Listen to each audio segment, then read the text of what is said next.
Do you think there's any possible chance that the A's? I mean, do you know like who owns the land at Sutter Health Park? Because I was looking, and it looks like between the stadium and the parking lots below, it's like over 40 acres of land right there. It's kind of near the river. You got the bridge and downtown views and everything. Like, do you envision any scenario where the A's just put a new major league ballpark right there in that lot? And is that even possible? Like, could you see that happening? So yeah, the land stuff is complicated because as I understand it, when Vivek bought and the Kings bought the River Cats 2 years ago, the former Rayleigh Field, that stadium came with it and the land Yeah. surrounding. Now you certainly Yeah. could break down that land and build a new stadium. The problem is that there is this is not the same environment it was when Golden One Center was being built. You had a mayor and Kevin Johnson who was a freaking former NBA player for God's sakes. You, Yeah. you had you had Daryl Steinberg who took over for him, but at the time Daryl Steinberg was the president of the state senate. You had a Sacramentan as president of the state senate. You had a former NBA player as Sacramento's mayor. So between the state senate greasing the wheels with things like CEQA, environmental stuff, things that are way too boring, and the local mayor greasing the city council, you had a much bigger appetite for a public-private partnership. Now, Kevin Johnson's gone. Daryl Steinberg is about to retire from being mayor this November. And the runoff, the two candidates, one has already come out and said, yeah, we have other things to focus on other than sports. There's no sports background there that I'm aware of at all. Yeah. And the other one was one of two people. The other candidate for mayor, Kevin McCarty, was one of two people on the then city council that voted against funding Golden One Center. So it would have to be privately funded. So now all of a sudden you're talking about another $800 billion on top of that. And interest rates are very different now than what they were before. One question I sort of had for you, and just as a Sacramento fan, and I know this would be like maybe hard to predict, but like, what is it going to feel like to root for the A's? Like, what are people going to be? Is it going to be similar to kind of going like, if you're on vacation and in a different or just on a trip in a different city and you just go and see the local team and you're just like, oh, I'm here because it's an MLB, but this isn't my team, so I don't really care.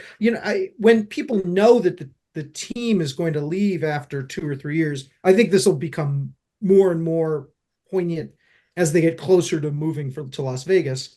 Like, it's not, that part of that love of your sports team is knowing that this is something you're going to pass down to your kids, and it's something that's always going to be there. Like, what are you anticipating it feel like for Sacramentans to be a fan of a team that doesn't want to, that's like It's like a transient leaving franchise. anyway? Yeah.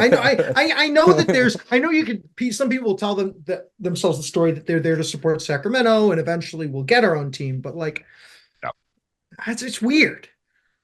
It is weird. It's weird and it's almost unprecedented. You could point out, you could say, for example, New Orleans, Oklahoma City, and Katrina, and what happened in the Mhm. NBA there that Yeah. greased the wheels for them to get something. I'll say this: there's a couple points I think that are important here. Number one, I'm a native Sacramentan, and I do ride or die for this city. But it's also important, as you guys know, I don't speak for everybody, so I'll speak for me and what I know are a lot of other people because there's differences. Look, Yeah. we die with our teams. We live and die with our teams. There's also people, by the way, they just want to go and have some popcorn and eat some licorice. And hey, if you lose in the playoffs, it's we'll get them next year. Whereas I'm ready to jump off a cliff every time the Warriors beat our Kings in the playoffs or do whatever. It's like the end of the world to me. There's a different level. We use things like casual fan as an insult, and I don't think it's an insult. I actually think it's healthier to be a casual fan and not be a loser like me who That's pins where his the entire franchises life. get their money. I mean, those fair weather That's fans, right? Yeah, yeah. that's yeah, and there's nothing wrong with that. So you're going to have some people that are like, "Hey, baseball in Sacramento, let's go. I'm fully in, and we're going to show the world what we're made of." Then you're going to have like the actual A's fans that are here that are like, "This feels like kissing my sister, but it's here. I'll check it out." And then a month into it, they're into it. Um, I think it's also important that I tell you guys in this interview that, I'm a diehard Giants fan. I'm not an A's fan. I'm Right. Will Clark's my favorite player of all time. I've never been an A's fan.